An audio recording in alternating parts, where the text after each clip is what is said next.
There's only one thing. Realize what you are. That's it. There's nothing else you have to do or work on. Show up in the world. Do the things that your heart calls you to do. Do those things. The single greatest achievement of this life is for you to realize the divinity in the center of your being. Work on that.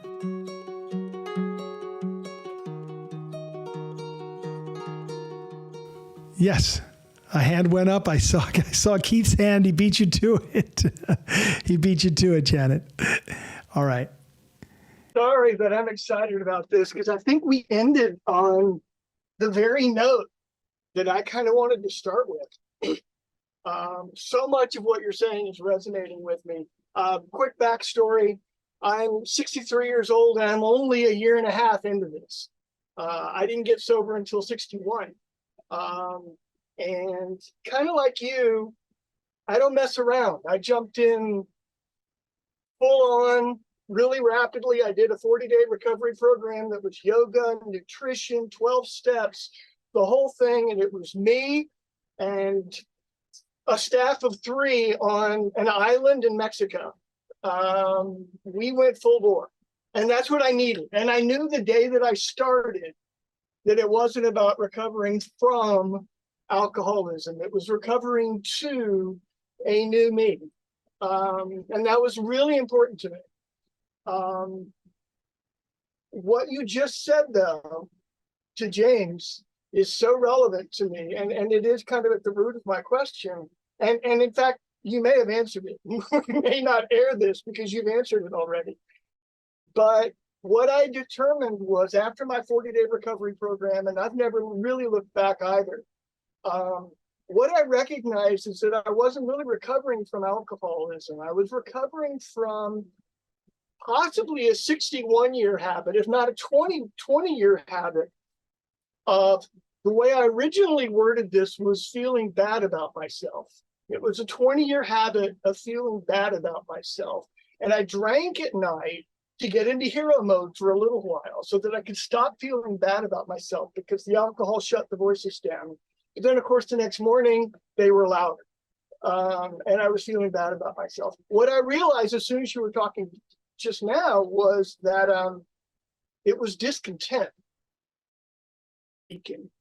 And I have such a habit of waking up every morning and putting on that jacket of discontent and feeling bad about myself that even after going through recovery and feeling good about myself and feeling content for a little while, it didn't take long for me to wake up in the morning and say, something's missing.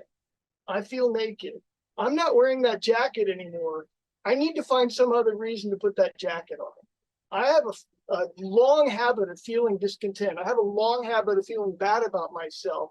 So rather than looking backward at what I've done, I need to look up the mountain and say, what haven't I done yet? I need to set the bar higher now. I need to feel bad about myself again. I need to feel discontent again. What's next?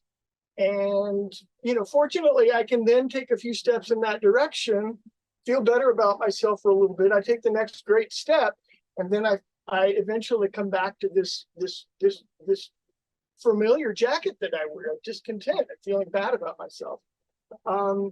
So my question really is, and I have to preface this by saying, I asked this question, I'm new in this. I'm 18, 19 months sober. So there's a rapidness with which I'm kind of going through some of this stuff. The last month has been tremendous for me. I signed up for Vipassana. I'm doing a 10-day meditation in 20 days. I'm really deepening my practice. So my question on the one hand is, how do I get off this endless cycle of feeling bad about myself, fixing things? And I have to say, I feel like I'm getting closer to the answer as I ask you that question. But I'll leave it at that. Well, thank you so much, first of all, for this incredible inquiry, Keith. I think anyone in the world can relate to it.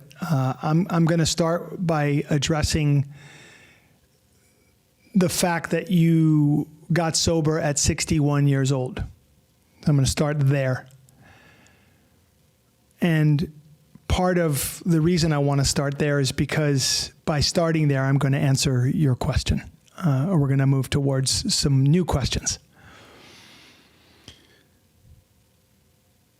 One of the great teachings I was ever given was by a beautiful, amazing human being named Swami Chidanand Saraswati, who is an Indian man and spiritual leader, and just beloved, and just a very special soul, very special being. He said, whenever you wake up, it's the morning. And it's so important to understand from the broader perspective that you're not behind. You're right on time. Perfectly. Nothing could have happened differently than it did. Any thought that it could have or should have been different is nonsense and has to be dealt with accordingly. Just jettison the thought. No bearing here. Those thoughts come from a misunderstanding about time and who we are and what we are. So, welcome to today. Welcome to this moment right here and right now. The address is here. The time is now. And it only ever will be. And there's no way to get into any other address. You can't, no matter what you do. You can pretend, you can play games and fantasize, you can distract yourself, you can come up with all kinds of elaborate sketches, and you cannot get away from the address of here and the time of now. So, beginning with that understanding, we would say to ourselves, okay, in that case, what seems to be the problem? Well, I'm in a body. I'm here in time and space. And here in time and space, I have it's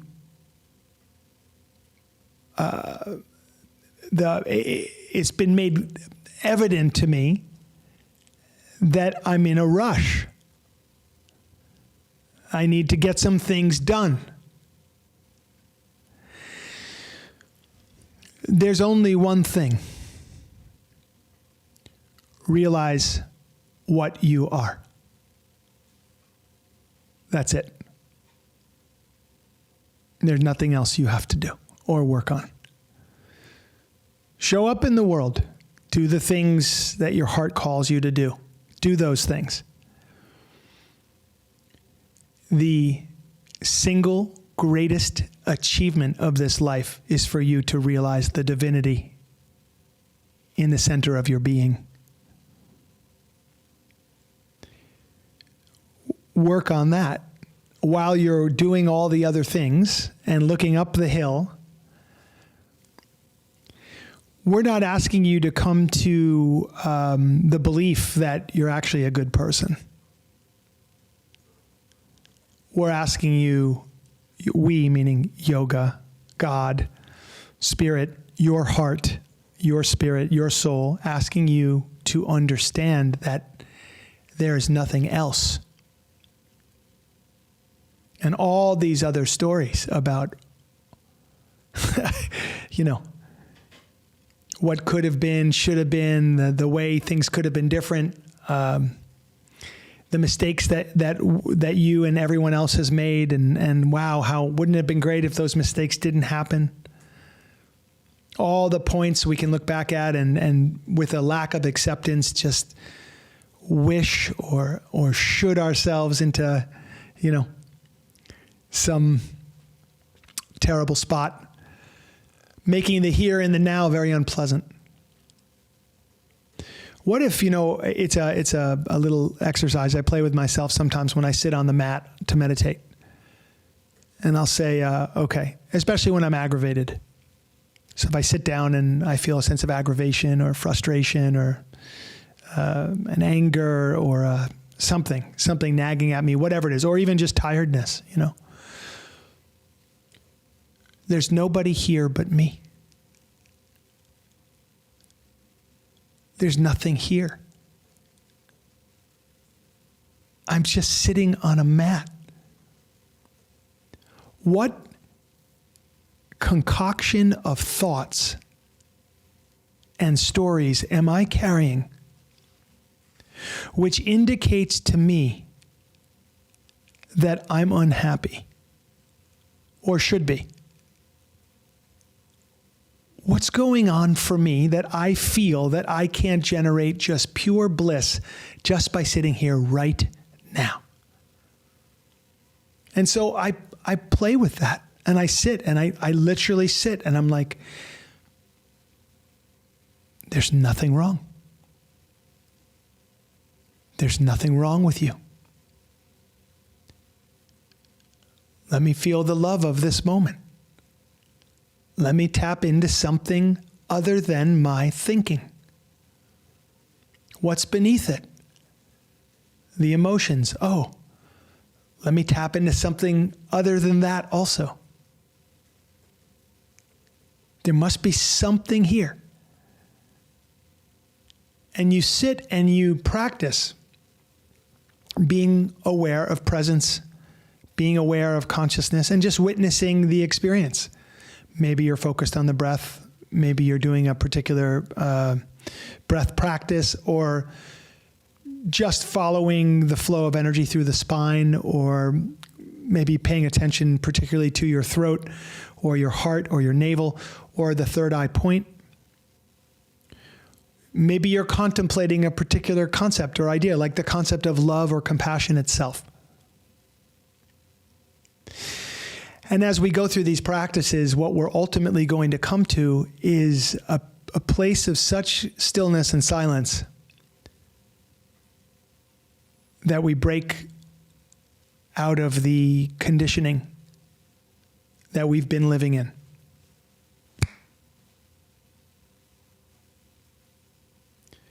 And we recognize things are not as I was thinking. There's something else. And breaking through into presence. And in that presence is the miracle of existence itself, of consciousness itself that's running through you. Only now you're in touch with it. The mind has calmed, the stories have calmed, the emotions have calmed, and it's just you and this experience of the miracle of existence itself. The gaze is focused inside, and you recognize in that moment any story that I have about myself less than this experience of the miracle of existence itself is untrue. And having that experience and knowing that it's not something you can ever unknow. Once you have that experience, you can't ever not know it again.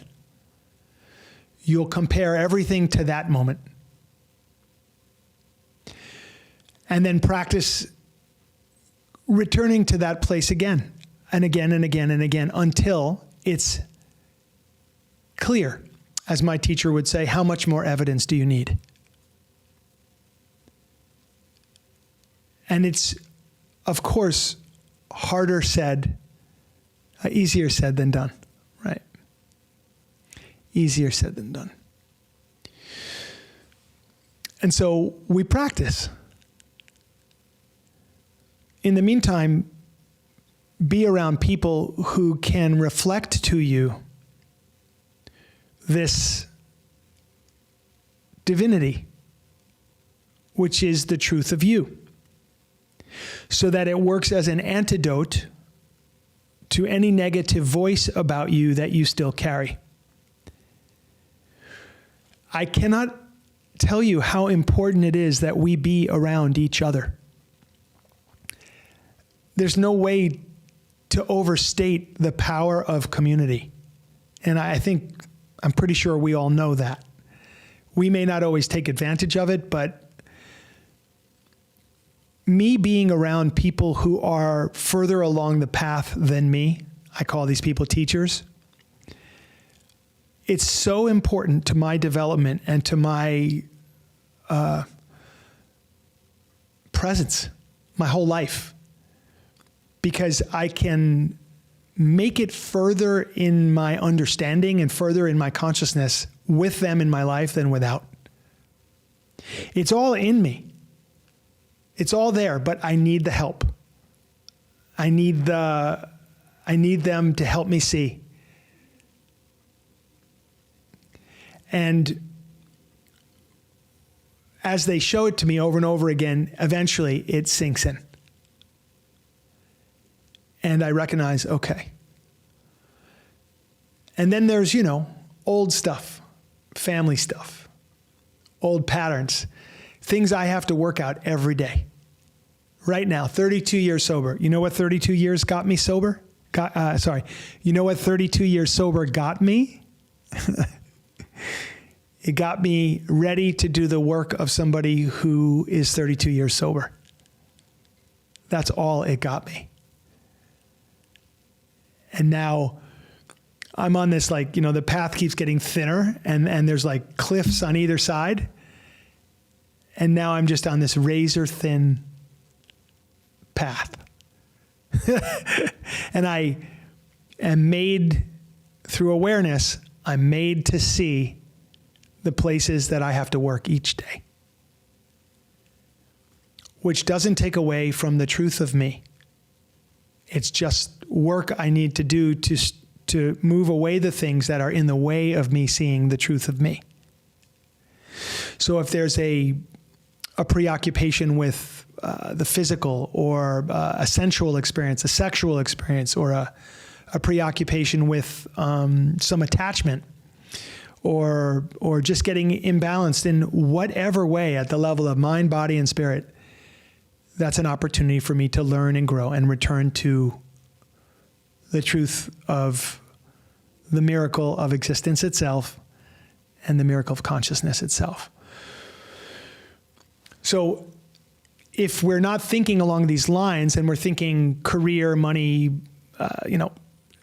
yes, we all want to be in these bodies and we want to have these great experiences in the world, and we should. We're here, But if we're thinking that is going to be the solution to our inner world challenge, or the place where we're disconnected, it won't work. We know that because we've turned over every stone in the physical world, and it just didn't play out the way we had hoped.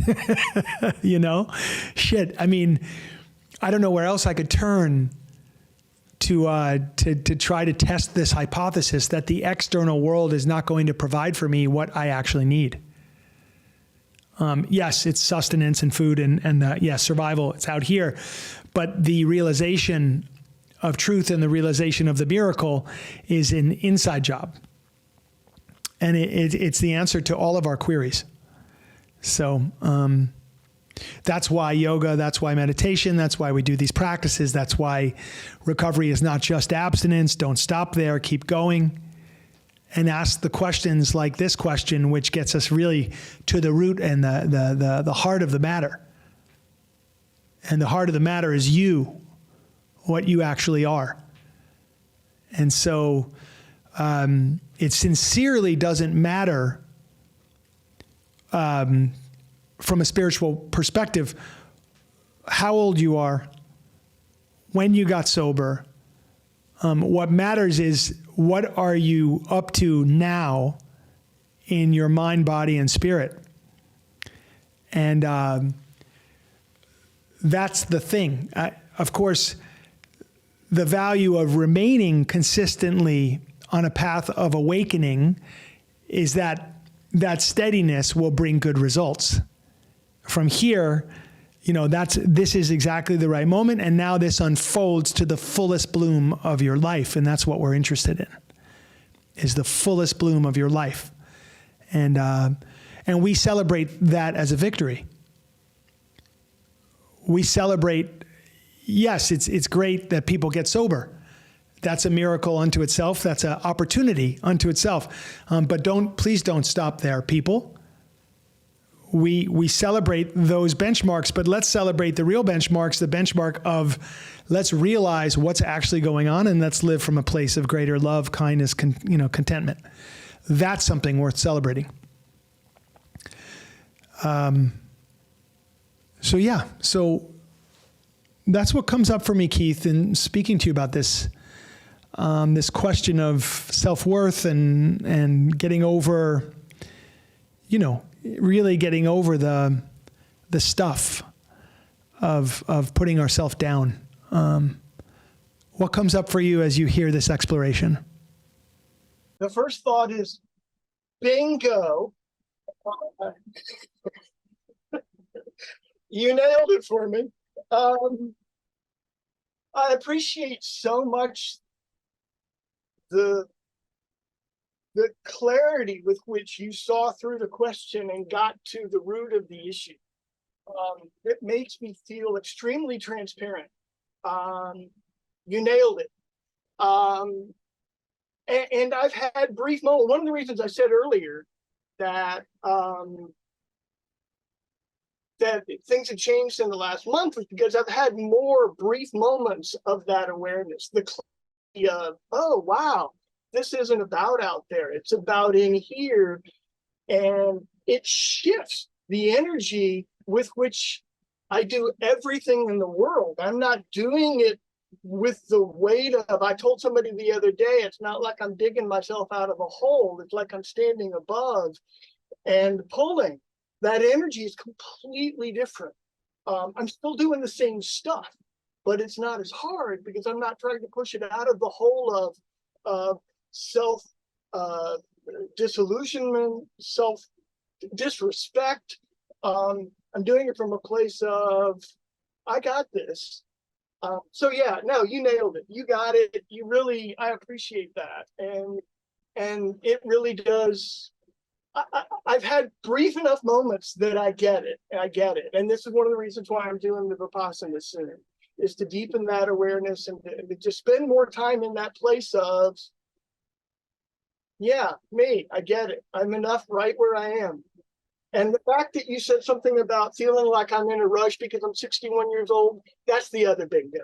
I feel it every day. I feel like I waited too long sometimes, and I have to wake up to the realization of it happened when it was supposed to happen, and I'm on the right schedule. Thank you. Well, thank you so much, Keith. And if you feel transparent in any way, understand that I do too, because everything you say makes sense to me. Super grateful for this inquiry.